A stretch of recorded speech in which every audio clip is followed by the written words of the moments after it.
ৰাজ্যৰ দুখন জিলাৰ মাজত চলি থকা সীমা বিবাদ পুনৰ অমীমাংসিত হৈ ৰ'ল।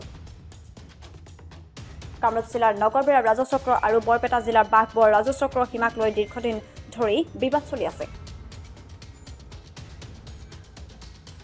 বৃহস্পতিবাৰে দুয়োটা ৰাজচক্ৰ কাৰ্যালয়ৰ চক্ৰ বিষয়াৰ অন্যান্য বিষয়া কৰ্মচাৰীসকলে বিবাদ নিষ্পত্তিৰ বাবে বিবাদমান ঠাইত উপস্থিত হৈ জোখ মাপ কৰি কামৰূপৰ ম্যাদী মাটিৰ সীমা নিৰ্ধাৰণ কৰিলেও সম্প্ৰতি চলি থকা ভূমিৰ জৰীপ কাৰ্যৰ বাবে সীমা নিৰ্ধাৰণ কৰিব নোৱাৰিলে।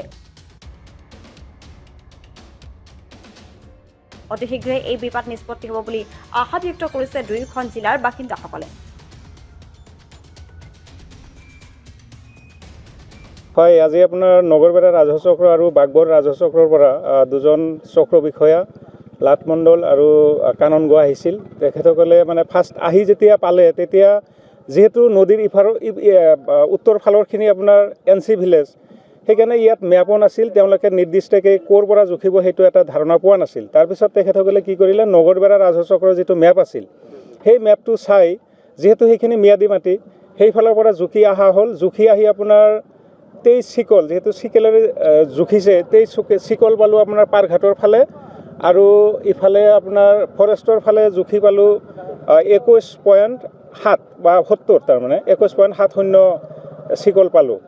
তো লাষ্ট আপোনালোকেও আছিল, তেখেতসকলে ক'লে যে যিহেতু ছাৰ্ভেৰ কাম চলি আছে, ছাৰ্ভেৰ কাম আপোনাৰ সম্পূৰ্ণ নোহোৱালৈকে সীমা ঠিক কৰিব নোৱাৰে। গতিকে আজি লাষ্টলৈকে তেখেতসকলে কৈ গ'ল যে ছাৰ্ভেৰ কাম চলি আছে, সকলোৱে সহায় সহযোগিতা আগবঢ়াব, আৰু ছাৰ্ভেৰ কাম শেষ হোৱাৰ পিছত যিটো সীমালৈ অলপ সমস্যা চলি আছে আমাৰ, সেই সমস্যাটো সমাধান হ'ব বুলি কৈছে। নাই, আজি যিটো জুখি পালোঁ, তাৰমানে আগত যিটো জুখি আপোনাৰ খুঁটা পুতিছিল তাৰ পৰা আৰু দক্ষিণ ফালে গৈছে, তাৰমানে নগৰবেৰাৰ বা কামৰূপৰ সীমাটো অলপ কমি আহিছে, তাৰমানে আগৰ যিটো জোখ আছিল। হয়, আজিৰ যিটো তাৰমানে নিৰ্দিষ্টকৈ আমি জুখিলোঁ, যিহেতু আপোনাৰ PWD ৰাস্তা আছিল, PWD ৰাস্তা আপোনাৰ মেপত আছে, তাৰ পৰা জুখি অহাৰ পিছত আজিৰ জোখটো মই ভাবোঁ অলপো খুঁত নাই কিজানি। গতিকে আজি খুব ধুনীয়াকৈ জুখিছে, আৰু জুখি অহাৰ পিছত যিটো আজি সীমা পাইছে, মই ভাবোঁ সেইটোৱেই মানে শুদ্ধ, হয়, শুদ্ধ সীমা হ'ব। মোৰ এটা বিশ্বাস, অনাগত দিনত যিটো বিবাদ চলি আছে, কিছু মাটিৰ গৰাকীৰ লগতো সীমাৰ সমস্যা চলি আছে, আৰু আপোনাৰ যিটো দুখন জিলাৰ যিটো মেইন সীমা হ'ব, মোৰ এটা বিশ্বাস অনাগত দিনত খুব ভালে সমাধান হ'ব। চমৰীয়াৰ পৰা সাইফুল ইছলামৰ ৰিপৰ্ট, প্ৰটোটাইম ডিজিটেল।